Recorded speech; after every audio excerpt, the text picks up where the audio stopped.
Hi, I'm Batman, and you're watching the Epic Movie Show on the Epic Movie Channel.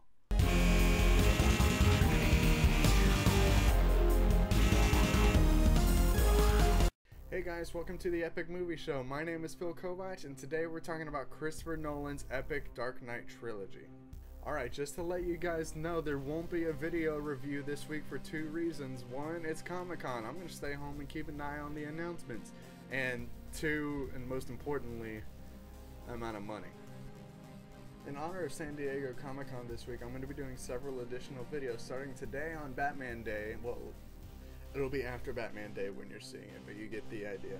I'm going to be doing my thoughts on the Dark Knight Trilogy. Tomorrow I'll be doing an MCU update covering all the announcements we've heard about the MCU so far, including my thoughts on the Ultron design and the plot that's been revealed to the Avengers 2. And then Saturday I'll be doing a video about all the announcements coming out of Comic-Con, whether that be MCU related or Warner Brothers related. There's going to be a video about that, so you're definitely going to want to subscribe to the channel and see all those updates. And there will probably be a little bar somewhere around there where you can see those other videos. Alright, so the Dark Knight Trilogy starts in 2005 with Batman Begins, followed by The Dark Knight in 2008, and wraps up with a nice pretty bow with The Dark Knight Rises in 2012. And all three movies were directed by visionary director Christopher Nolan. As you can guess, the trilogy follows Bruce Wayne and his journey to become Batman. It starts in Batman Begins when, of course, we see his origin story of his parents being killed and then him training to become a master of martial arts and becoming a member of the League of Shadows. And then it carries over. But the beautiful thing about this trilogy is that the entire trilogy is the story arc. Like, you don't get the complete story with Batman Begins or The Dark Knight or The Dark Knight Rises. The whole story spans the entire arc of Bruce Wayne's journey to become Batman, and that's just always been one of my favorite aspects of the Dark Knight Trilogy. The story overall is amazingly, beautifully well written, very well put together. You could tell that Christopher Nolan kind of had a trilogy in mind whenever he was writing it. And he even said himself, I don't do unnecessary sequels. If there's more story to tell, then I'm going to tell that story in more movies. And he did it beautifully, and the trilogy just flows, and it perfectly tells the story of Bruce Wayne becoming Batman and all the challenges that he faces, both fighting villains and emotionally as Bruce Wayne, and I just think it's a wonderful story. And of course, no story is really complete without a fantastic cast, and the Dark Knight Trilogy is no exception. There's so many talented people that I wish I could list and talk about, but due to time constraints, I'm only going to talk about a few. Christian Bale as Bruce Wayne and Batman is probably one of my favorite performances in the whole trilogy, outside of Heath Ledger's fantastic interpretation of the Joker, which I'll go into later.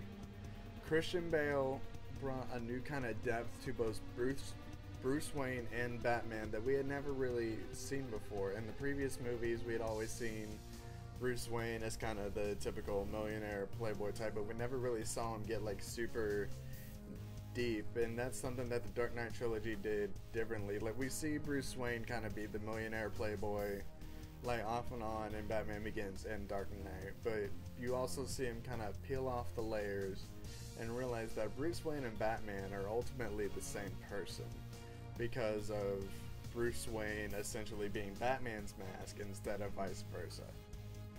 Heath Ledger as the Joker was another really great standout performance, and he even won an Oscar for the role. Like, he just brought like a new level of insanity that, again, we'd never really seen to the Joker, and I know a lot of credit has to go to Christopher Nolan for his brilliant direction, but also Heath Ledger, like, he went above and beyond what was necessary to do research for the role. Like, he didn't just read a lot of comic books and say, oh, I'm just gonna smile and laugh a lot, which would have been perfectly fine as the Joker, but he went above and beyond. He locked himself in a room for months and kept a journal as the Joker. And a lot of people ultimately believe that it was the craziness that led to him taking drugs, that led to him ultimately dying. And unfortunately, we don't get any more repeat performances of Heath Ledger as the Joker, which I really, really would have liked to see in The Dark Knight Rises. I really got to commend cinematographer Wally Pfister, who worked on all three movies and has worked a lot with Christopher Nolan.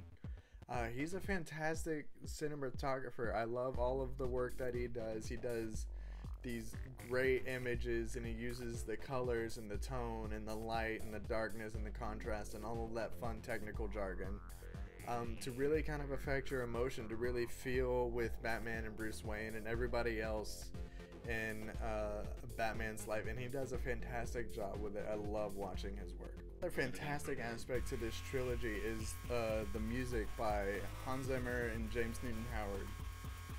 James Newton Howard only worked on the first 2 films with Hans Zimmer, and then Hans Zimmer scored the 3rd film, Dark Knight Rises, all by himself.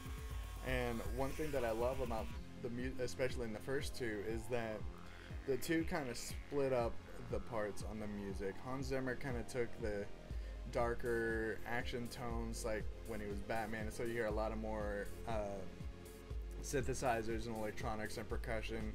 But then James Newton Howard kind of took the moments as Bruce Wayne, and you can really hear the difference. You hear these 2 personalities, but then in The Dark Knight Rises, it's kind of like the 2 personalities have kind of become one, and it really works. And I love all the metaphorical stuff that's contained in the music, and the music itself is absolutely fantastic. While you won't maybe recognize the theme right off the bat by ear, like, you can definitely hear and feel Batman throughout the whole music, and it's just brilliant. One thing that me and a lot of other fans kind of didn't like about the trilogy is Batman's voice. And Batman Begins, it's alright, it's fine, it's tolerable.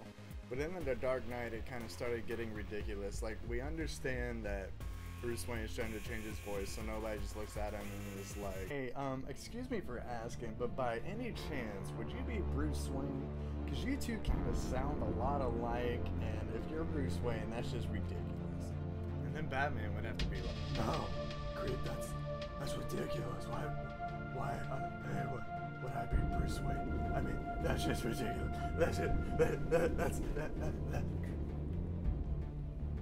For the most part, you can understand him, but like, there's one point in The Dark Knight Rises where it's just really ridiculous, and I actually ended up laughing in the theater about it, but it really wasn't all that funny. Batman was all like,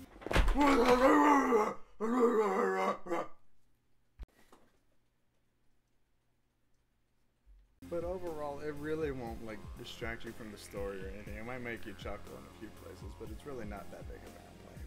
Overall, the trilogy is definitely worth a watch if you're a superhero fan, comic book fan, or if you just enjoy like good, dark movies that have a long, overarching story.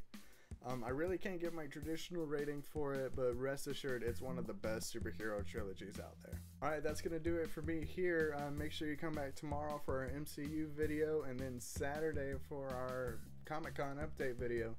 I'll see you next time, movie watchers. Oh, and P.S. shout out to all the DC Cinematic Universe fans on Facebook. I'm really enjoying interacting with you guys, and I hope you enjoy interacting with me, and I hope to talk to y'all soon.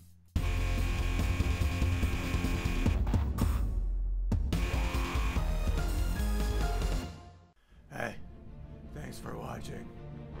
Make sure you leave us a comment and let us know what you think about my movies. And then while you're at it, click the like and the favorite and the subscribe button, and then share it with your friends. And do it all for justice. Batman out.